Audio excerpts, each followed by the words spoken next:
कुछ तस्वीर निकल करके सामने आई है और यह तस्वीर अगर राहुल गांधी के साथ में, कांग्रेस पार्टी के साथ में होती तो यकीन मानिए कि आज देश की राजनीति उबल रही होती।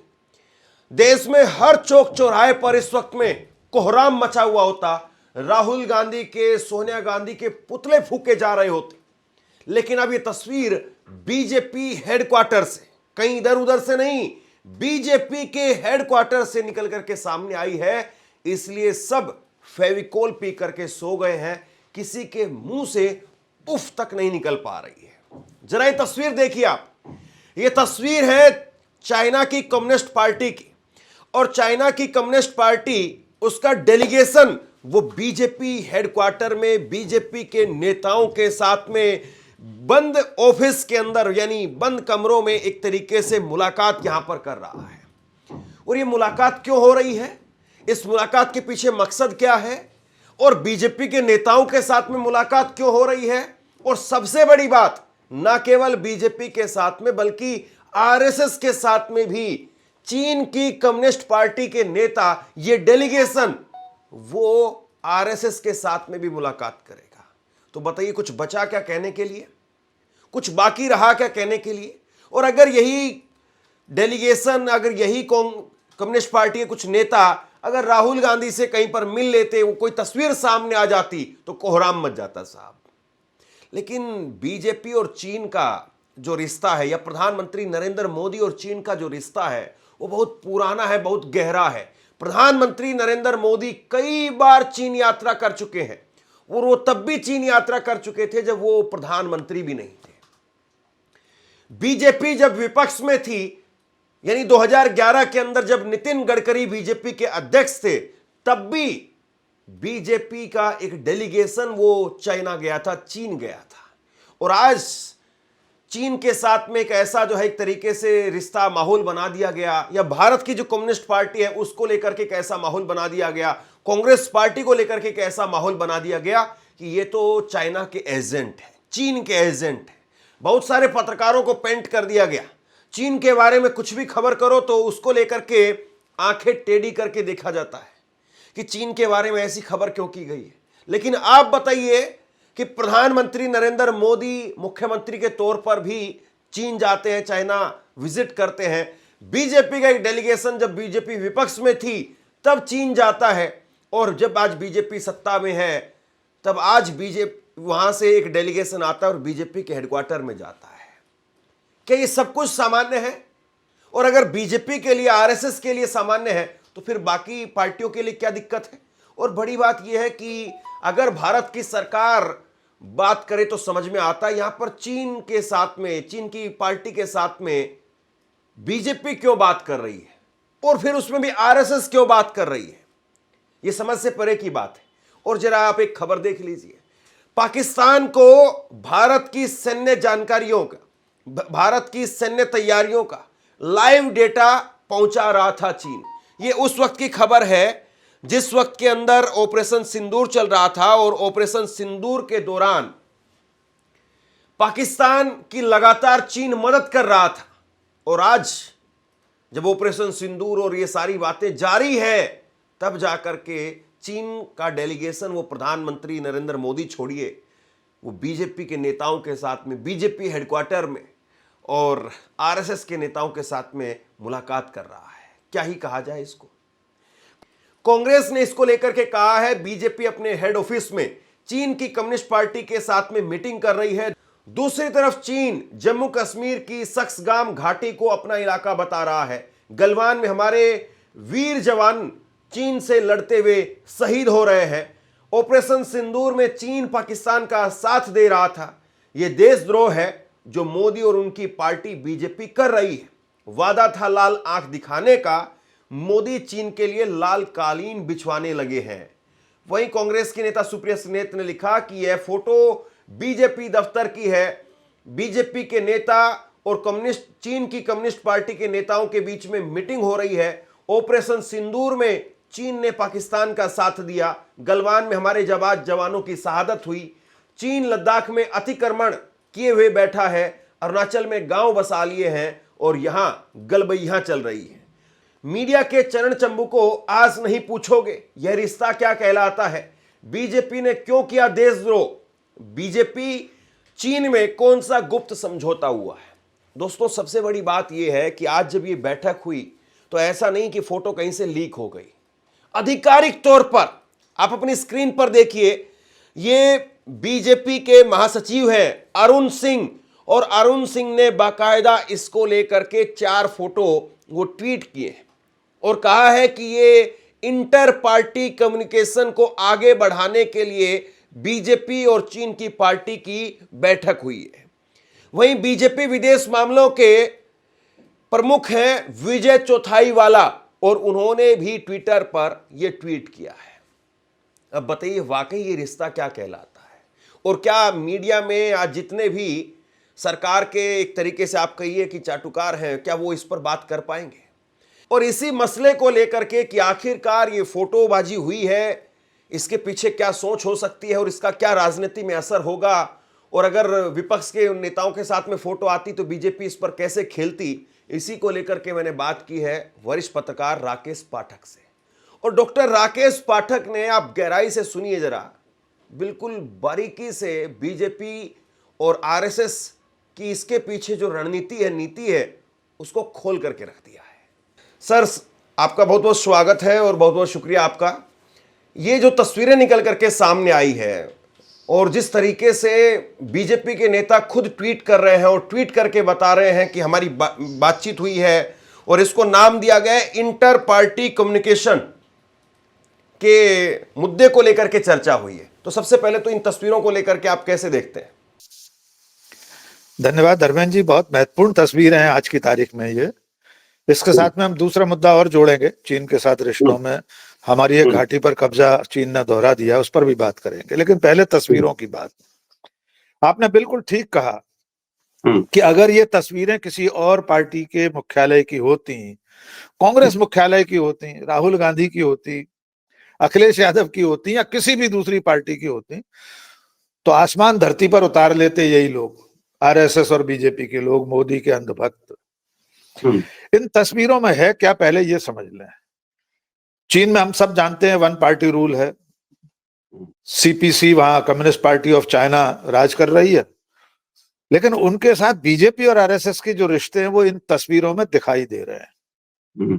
हम थोड़ा पिछले कुछ अरसे की बात कर लें, फिर आज की तस्वीरों पर आएंगे। नंबर 1, इस तरह की मुलाकातें भारतीय जनता पार्टी या आरएसएस के नेताओं की पहली बार नहीं हो रही। 2009 में बीजेपी का एक डेलीगेशन गया था बीजिंग, वो भी इंटर पार्टी कम्युनिकेशन, दोनों दलों के बीच में संवाद, एक दूसरे के कामकाज को समझने के लिए बैठक हुई थी। और कौन कौन बीजेपी के नेता जा चुके हैं उनके नाम भी सुन लीजिए। शिवराज सिंह चौहान उस वक्त मध्य प्रदेश के मुख्यमंत्री थे। डॉक्टर राम माधव संघ से आते हैं और बीजेपी के बड़े पदाधिकारी, प्रभारी महासचिव रहे हैं कई राज्यों के, उत्तर पूर्व के, कश्मीर के, वे भी जा चुके हैं। शिवराज सिंह चौहान ने वहां से लौटकर कहा था कि चीन की कम्युनिस्ट पार्टी और हमारी पार्टी की विचारधारा एक है। अब उससे आगे बढ़ते हैं। सन 2011 नितिन गडकरी, भारतीय जनता पार्टी के राष्ट्रीय अध्यक्ष, सदल बल 5 दिन के लिए चीन गए थे। वे भी कम्युनिस्ट पार्टी का कामकाज देखने और जानने के लिए गए थे। तो बीजेपी और communist party of China, RSS और कम्युनिस्ट पार्टी ऑफ चाइना, इनके रिश्ते बहुत दोस्ताना रहे। उसके बाद बात करते हैं सरकार के स्तर की। ये तो पार्टी के स्तर की हो गई, पार्टियां आपस में मिलती जुलती हैं, कोई बुराई नहीं। 2014 में नरेंद्र मोदी प्रधानमंत्री बने। उससे पहले जब वे गुजरात के मुख्यमंत्री थे, तब भी सबसे ज्यादा बार चीन का दौरा करने वाले किसी प्रदेश के मुख्यमंत्री है वे। एक दफा तो वे हीरा तस्करों को छुड़वाने गए थे। ये मेरा आरोप नहीं है, ये धर्मेंद्र सिंह का आरोप नहीं है, ये खुद नरेंद्र मोदी मुख्यमंत्री गुजरात का खुद का बयान है कि गुजरात के कुछ हीरा कारोबारी चीन की जेल में बंद थे। वे वहां गए और उस वक्त संभवतः ये एस जयशंकर ही उस वक्त चीन में हमारे राजदूत थे। संभवतः नहीं, 100% यही राजदूत थे।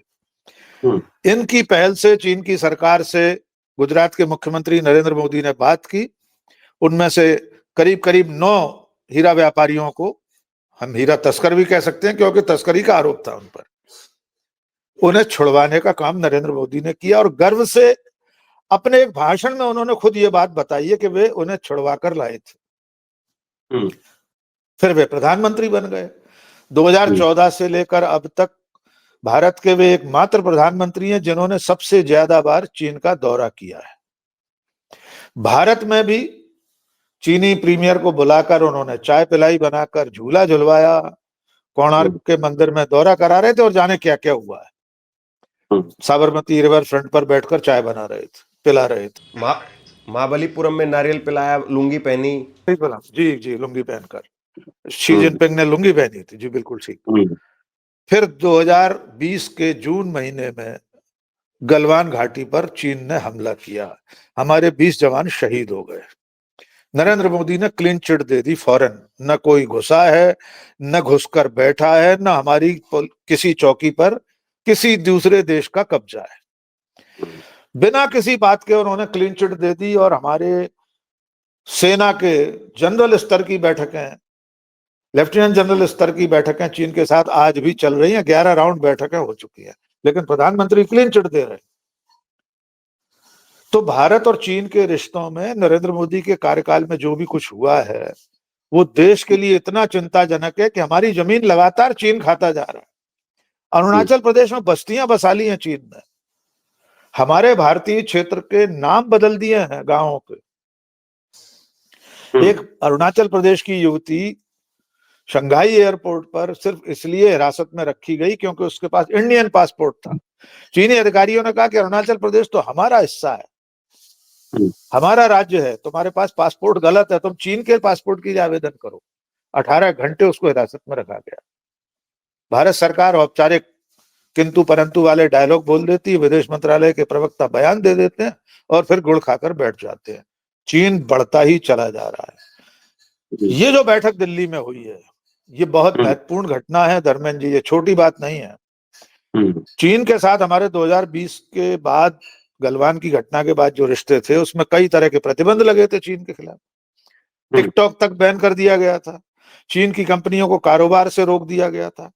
अब तो सरकार चीन की बड़ी कंपनियों को सरकारी ठेके लेने के लिए इजाजत देने वाली है, यानी चीनी कंपनियों के लिए लाल कालीन बिछाया जा रहा है। और अब बीजेपी हेडक्वार्टर में चीन के नेताओं की बैठक, और छोटे मोटे लोग नहीं थे उसमें। चीन की एक वाइस मिनिस्टर हैं, उनका नाम है जो भी जी, वे थी। भारत में जो चीन के राजदूत हैं वे थे। भारतीय जनता पार्टी की ओर से राष्ट्रीय महामंत्री, हेडक्वार्टर के प्रभारी अरुण सिंह मौजूद थे। और ये तस्वीरें उन्होंने ही साझा की हैं, बीजेपी के बड़े बड़े नेताओं ने शेयर की हैं। तो ये चल क्या रहा है, बीजेपी चीनी भाई भाई का रिश्ता। और बाकी चीन हमारे साथ क्या कर रहा है उस पर भी हम आगे बात करेंगे धर्मेंद्र। लेकिन ये बहुत गंभीर बात है कि आप एक तरफ प्रधानमंत्री के हैसियत से मंच से भाषण दें कि चीन से छोटी आंख वाले गणेश जी आ रहे हैं, वो नहीं आना चाहिए। दुकान पर साइन बोर्ड लगाइए कि यहाँ पर स्वदेशी सामान मिलता है। ये सवाल दरअसल यही है कि भारत सरकार चीन के साथ में अपने रिश्ते अच्छा करना चाहती है। बैक द चैनल बहुत बार बातें होती रहती हैं, होनी भी चाहिए। और भारत का पड़ोसी है और पड़ोसी हम बदल नहीं सकते, और पड़ोसी के साथ में अच्छे मधुर रिश्ते होना देश के लिए अच्छा है। लेकिन सवाल यह है कि अभी जब संसद का सत्र चल रहा था तो अमित शाह जी खड़े होकर के कहते हैं कि आपके नाना ने अक्साई चीन का मेरे जैसे वाला जो हिस्सा था अपने सर पर जो है वो हाथ फेरते हुए कहा राहुल गांधी को। मतलब एक तरीके से आप नैरेटिव ऐसा सेट करते हैं कि कांग्रेस पार्टी तो चीन की गोदी में बैठी हुई है, और दूसरी तरफ जो है वो प्रधानमंत्री नरेंद्र मोदी वो कहते हैं कि आपको याद होगा, आप अच्छे से ज़्यादा बताइएगा उसको, कि उन्होंने एक बार कहा था कि मौजूदा वक्त में सी जिनपिंग वहाँ पे राष्ट्रपति है, उनका जो गांव है और उनके जो गुरु हैं वो कभी मोदी जी के गांव में आए थे। यानी सालों बरसों पहले, दशकों पहले का रिश्ता, और हाँ सदियों पहले। अब तो ये जो नैरेटिव है, क्या आम आदमी इस चीज को नहीं देख रहा है? क्या आम आदमी को कहा जाता है कि दिवाली आ रही है, फुलझड़ी नहीं खरीदना है, छोटी आंख वाले गणेश जी नहीं खरीदना है, या आप और हम लोग इस्तेमाल करते हैं कि ये मोबाइल स्टिक है, वो मोबाइल स्टिक मत लेकर के आना, चाइना वाली, मेड इन इंडिया लेकर के आनी है। आम आदमी का जूस निकाला जा रहा है, आम आदमी के ऊपर चूड़ी टाइट की जा रही है, और खुद जो है वो वहां पर बुला करके चाउमीन खिला रहे हैं। क्या कहा जाए इसको?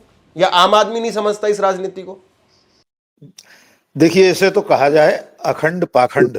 मैं हमेशा इन लोगों के लिए, इनके पाखंड के लिए, इनकी कथनी करनी के फर्क के लिए इसी जुमले का इस्तेमाल करता हूं, अखंड पाखंड। प्रधानमंत्री ने जो कहा था उसको हम याद कर लेते हैं। उन्होंने ये कहा था कि ह्वेनसांग जो चीनी यात्री था, वो उनके गांव आया था बड़नगर, और चीन के जो मुखिया हैं उनके गांव से आया था, वहां से हमारा रिश्ता है, सदियों पुराना रिश्ता है। और 2014 के बाद से इस देश में संघ की तरफ से, उनके सोशल मीडिया की जो सेना है उसकी तरफ से अभियान चला था। एक प्रधानमंत्री के दस्तखत से उनके नाम से एक चिट्ठी वायरल हुई थी, यद्यपि वो कोई ऑफिशियली नरेंद्र मोदी और प्रधानमंत्री की तरफ से नहीं थी, लेकिन सोशल मीडिया पर उनके नाम से दस्तखत के साथ जारी की गई थी कि चीनी झालरों का बहिष्कार करें। ये बिल्कुल ठीक 2014 की बात है, उनके प्रधानमंत्री बनने के बाद पहली दिवाली से पहले। फिर वो सालों साल चिट्ठी चलती रही। आज भी व्हाट्सएप यूनिवर्सिटी में चीन के बहिष्कार की बातें, झालर न खरीदने की बातें, छोटे आंख वाले गणेश जी न खरीदने का अभियान चलता रहता है। और इसी में एक ऐड ऑन कर देता हूं सर, ये अब मीडिया तो इस पर बात क्या ही करेगी, लेकिन रामदेव वो भी इसी नैरेटिव के सहारे अपना च्यवनप्राश और हर चीज जो बेचने की कोशिश करते हैं कि चीन से नहीं लेना है, स्वदेशी लेना है। उनकी कोई प्रतिक्रिया की उम्मीद है? हालांकि मुझे तो नहीं है। नहीं, उनकी क्या आएगी प्रतिक्रिया, सवाल ही नहीं है। जब बीजेपी अपने हेडक्वार्टर में बुलाकर उनको चाउमीन खिला रही है, तो रामदेव की क्या हैसियत है कुछ बोल पाए? मुख्य धारा की जो बड़ी एजेंसियां हैं वे तक ट्वीट नहीं कर पा रही हैं कि कल बीजेपी हेडक्वार्टर में चीनी प्रतिनिधि मंडल को चाउमीन खिलाया गया है। ये भी नहीं हुआ है अभी तक। गोदी मीडिया क्या इस पर बहस करेगा? हम और आप सवाल उठा सकते हैं। आपने बिल्कुल ठीक कहा कि हमारे पड़ोसियों से रिश्ते अच्छे होना चाहिए, इससे किसको इनकार है। चीन के साथ रिश्ते सुधरे हैं, बांग्लादेश, पाकिस्तान के साथ भी रिश्ते सुधारने की प्रक्रिया चल रही है। मोदी जी तो केक लेकर के गए थे। मोदी जी तो केक के उस कार्यक्रम में गए थे खुद भी, वो तो चाहते थे कि हाँ अच्छा हो।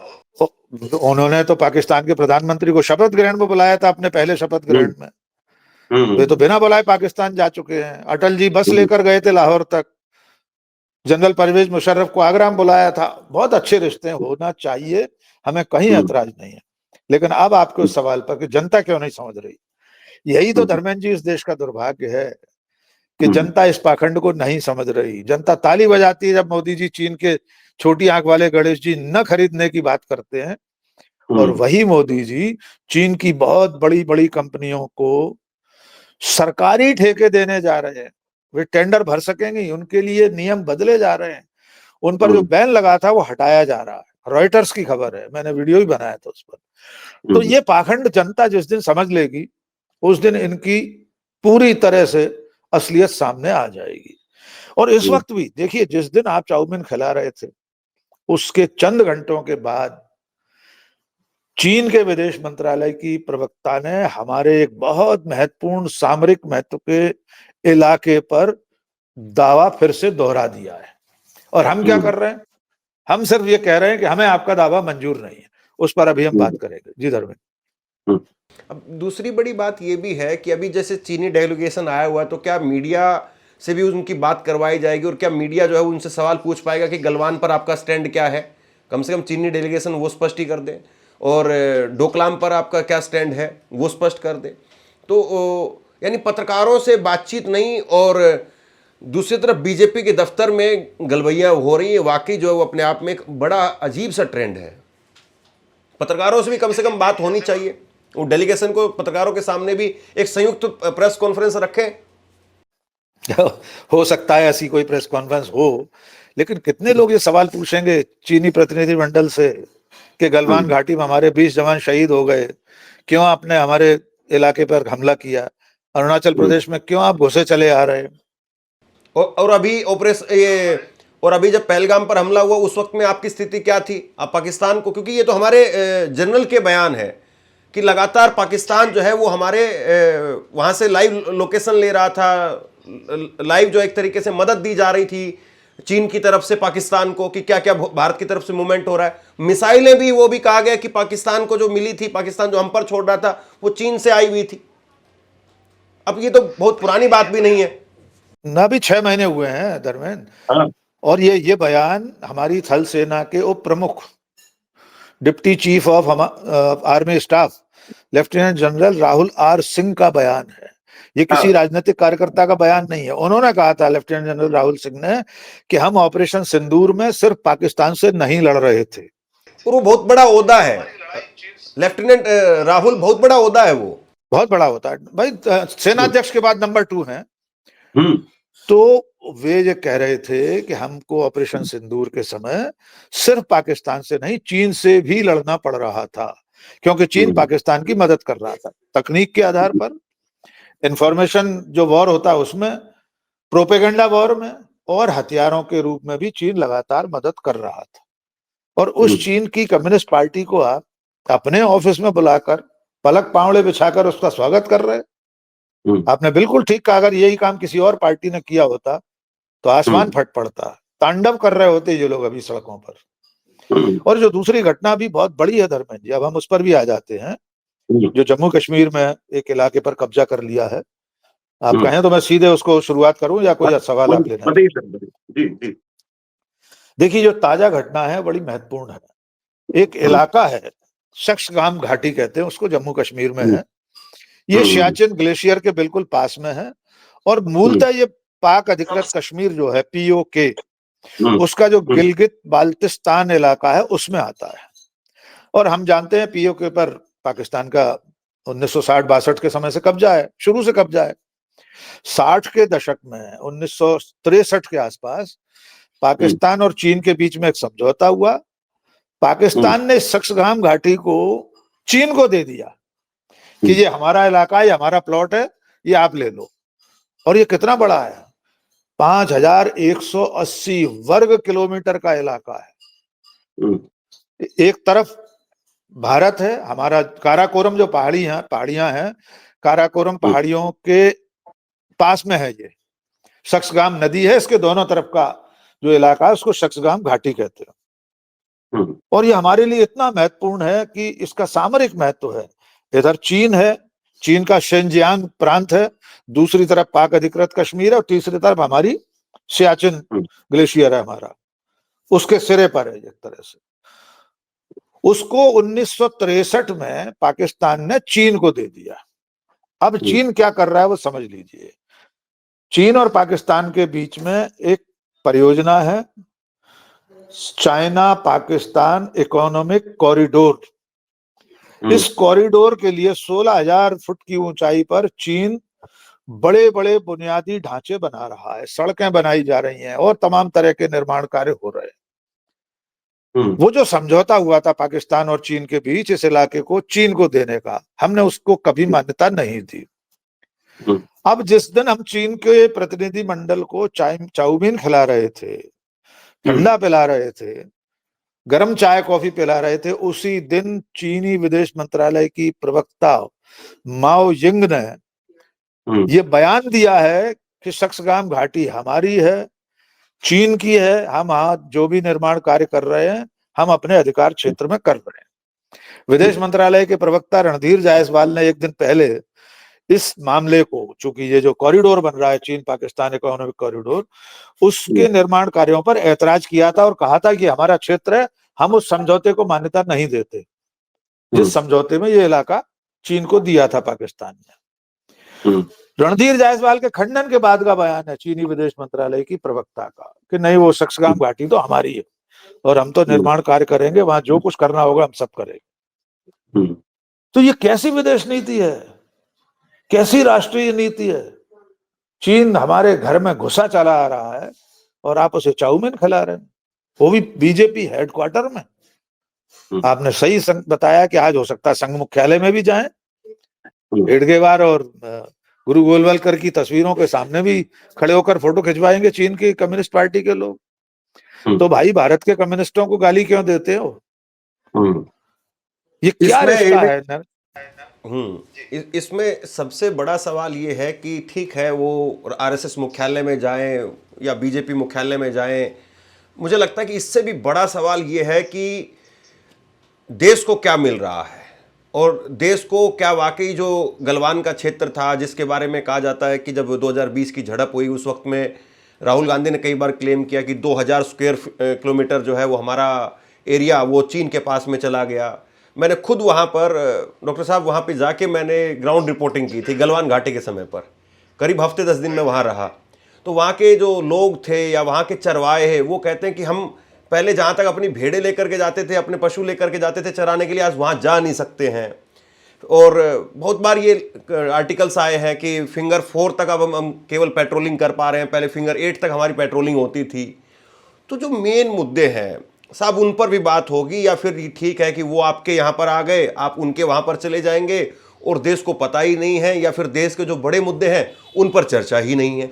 आप जो है वो कह रहे हैं कि हमारी यहाँ पर जो चर्चा हो रही है वो इंटर पार्टी कम्युनिकेशन हो रही है, खूब करिए कम्युनिकेशन, लेकिन देश के साथ में भी तो कम्युनिकेशन होना चाहिए। देश को भी बताइए कि देश के जो मुद्दे हैं या लद्दाख के लोगों की जो चिंताएं हैं, अभी सोनम वांगचुक को जब यूएपीए लगा करके उनको जब जेल में डाला गया तो उसमें एक पॉइंट ये भी था कि चीन के साथ में या फिर वो जो क्षेत्र है वो बहुत भारत के लिए एक तरीके से बहुत ज़रूरी क्षेत्र है और सोनम वांगचुक ऐसी बात कह रहे हैं वो हो नहीं सकता है। तो बहुत सारी बातें हैं। अब सरकार की तरफ से कोई सामने आए, इस पर स्पष्टीकरण दे, तब पता चले कि आखिरकार माजरा क्या है और क्या देश के लोग इस पूरे नैरेटिव को समझ रहे हैं। बहुत बड़ा सवाल ये भी है। डॉक्टर साहब आप आए और बहुत बारीकी से आपने बातें रखी और बड़े गहराई के साथ में लोगों को जो है वो आपने अपडेट किया। बहुत बहुत शुक्रिया आपका, थैंक यू। आपसे कुछ कहना चाहता हूं, आज के वक्त में पत्रकारिता करना कितना मुश्किल काम है, लेकिन अगर ऐसे में भी कोई आपकी खबर दिखा रहा है, कोई आपके मुद्दे पर बात कर रहा है, तो आपको भी उसका साथ देना चाहिए। अगर आपको लगता है कि मेरी पत्रकारिता सही है, मैं आपके लिए आपकी खबर वो दिखा रहा हूं, तो ऐसे में आप मेरा सहयोग कीजिए। आप इस वीडियो को जब लाइक करेंगे तो लाइक के साथ में ही एक थैंक्स का बटन आपको दिखाई देगा। उस थैंक्स के बटन पर आप क्लिक कीजिए और जो भी सहयोग राशि दे सकते हैं वो दीजिए। दूसरा, आप चैनल को ज्वाइन कर सकते हैं और चैनल को ज्वाइन करके भी मुझे मदद कर सकते हैं।